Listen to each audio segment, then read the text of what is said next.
Trade rumors are heating up on the Edmonton Oilers blue line as Bob Stauffer of the Oilers Radio Network lists off a potential target for the Edmonton Oilers to go after in the trade market. All that and more today on Oilers Digest as we also preview tonight's game against the Minnesota Wild. But if you haven't done so already, make sure you hit that subscribe button. We are on the road to 2,500 subscribers. We'd like to thank each and every one of you who have joined us along the way. But if you haven't yet, make sure you hit that subscribe button. Before we get into today's video, it is also brought to you today by Rentals.ca, who are proud supporters of Team Canada. While they've been supporting our national team defend their home court in international competition, they've also been helping thousands of Canadians find their home floor all across the country. Whether you were in Toronto, Vancouver, Montreal, Calgary, Halifax, Winnipeg, Mississauga, Edmonton, Victoria, or St. John's, from coast to coast, Rentals.ca have a ton of options to find the perfect place in price for you. Their website is clean and easy to use, and you can pinpoint exactly on the map where you want to move, finding all the options in your area. Find your home court with Rentals.ca. Check out their website in the pinned comment or the description down below. And again, shout out to Rentals.ca for supporting our channel, Team Canada, and you guys for finding the best rentals across the country. But without further ado, folks, Stauffer rumblings, yes, Bob Stauffer of the Oilers Radio Network with another cryptic message regarding a future move, a future trade for the Edmonton Oilers. He says, for what it's worth, in his opinion, the Edmonton Oilers' most logical addition via trade at some point will be a puck-moving second-pairing defenseman with a little term left. Doesn't necessarily need to be a right shot, but the player needs to be comfortable playing the right side. Now, again, very cryptic, lots of replies to that tweet saying, Bob, who are you talking about? Of course, Bob Stauffer is not going to give up, any names that he's trying to, get the fans to guess. But Brennan Escott, also of the Oilers Radio Network, he says two potential names here. Ivan Provorov out of Columbus makes a lot of sense in this context. And also Mike Matheson from Montreal fits too, assuming the Oilers could cobble together the trade pieces to foot the bill. So let's talk about Mike Matheson for a bit. I know on Monday night when the Edmonton Oilers did take on the Montreal Canadiens, Mike Matheson seemed to have, one of his best games of the season. He had Connor McDavid in his back pocket. Now, that's not quite easy to do, but, he's not necessarily a defensive defenseman from his time in Pittsburgh, in Montreal. In Pittsburgh, he was more of a second-pairing defenseman. So, not the tough top minutes, but in Montreal, he's been expected to be their number one defenseman as, players like Lane Hudson and David Reinbacher make their way through the Montreal Canadian defenseman ranks. But he's been their top defenseman. He's been on their power play. But in Edmonton, I would expect him to take on less of a role.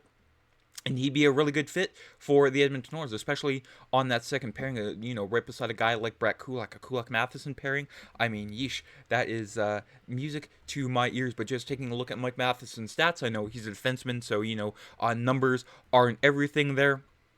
The giveaway to takeaway ratio, a little bit off, -7, but again, you're not expecting him to be a defensive defenseman. The Edmonton Oilers do need another puck-moving defenseman on that back end. Evan Bouchard, he's pretty much the only one, and then everyone else is there to use, play defense. That's in the name, right? But making, trying to make sense of the Oilers' current cap situation, how would they make this fit?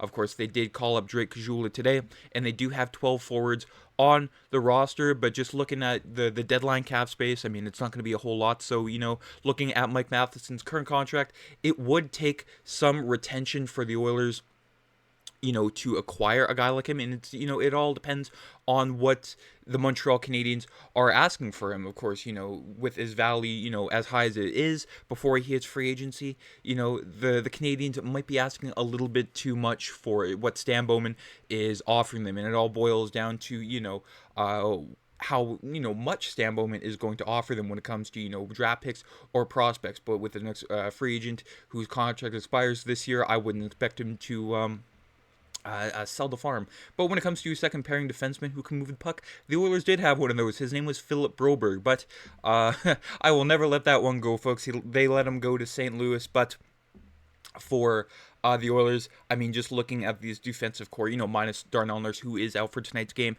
they need a puck-moving defenseman badly. They have lots of players who can, try to play defense, like Ty Emberson. He's been physical these past few games, been really liking the way he plays. But when it comes to, guys like Troy Stetcher and Travis Dermott, they are stopgaps and they're not so much permanent fixtures to the Oilers roster. And the defensive side of things, it needs some fixing. So yeah, let me know down in the comments, what do you think about a potential Mike Matheson? Or would you rather a guy like Ivan Provorov, or, also from Columbus, David Jiricek, who I don't think the Blue Jackets will give up on him that easily.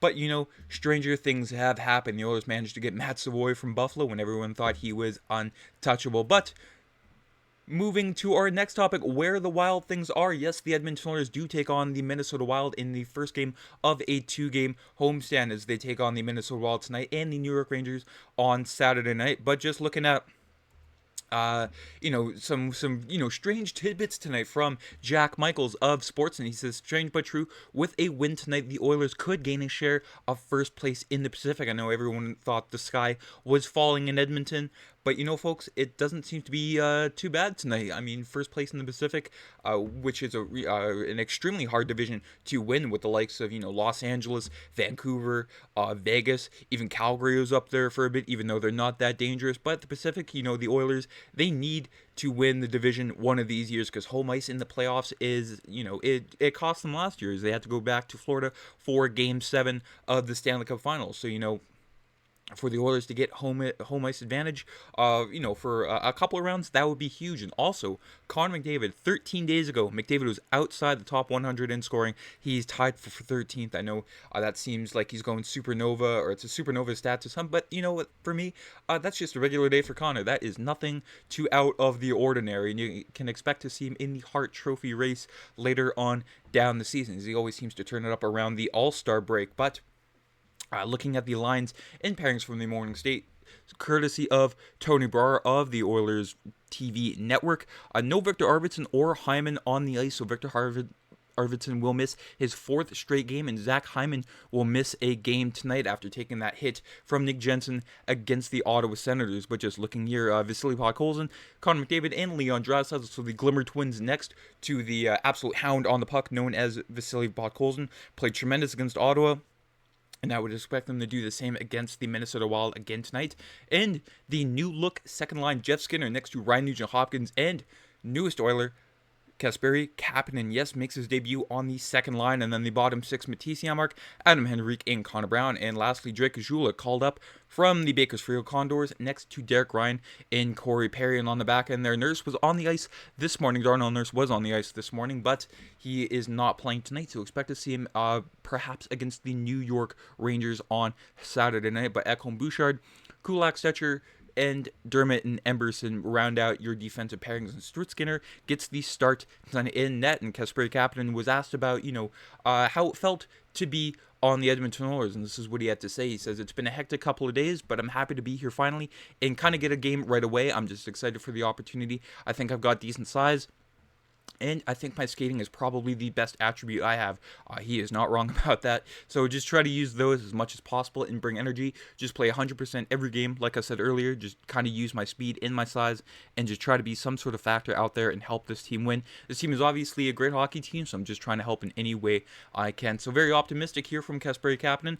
You've seen what, size and speed can do, to your teammates, just like a Vasily Podkolzin. Again, absolute workhorse on the puck. So if Kasperi Kapanen is anything like that, I'm happy with the pick. I mean, he's a free pickup off waivers, and I mean, you don't see the Oilers take anybody off waivers on any other day. So to see Kasperi Kapanen, very optimistic. I am excited for that. But just looking at the opposition here, the Minnesota Wild, if it weren't for those pesky Winnipeg Jets, the Minnesota Wild would be top of the league at 12-3-3 for a total of 27 points. And they are finding their form, finding some wins against some good teams like Tampa Bay, Toronto, and again, some wins against bottom feeders, but that's what you're expected to do against teams that are just not that good. You're expected to win over that, except for a 2-1 loss to the Chicago Blackhawks in overtime, but that seemed to be an outlier more than anything. But the Minnesota Wild, always a dangerous team when they face up against the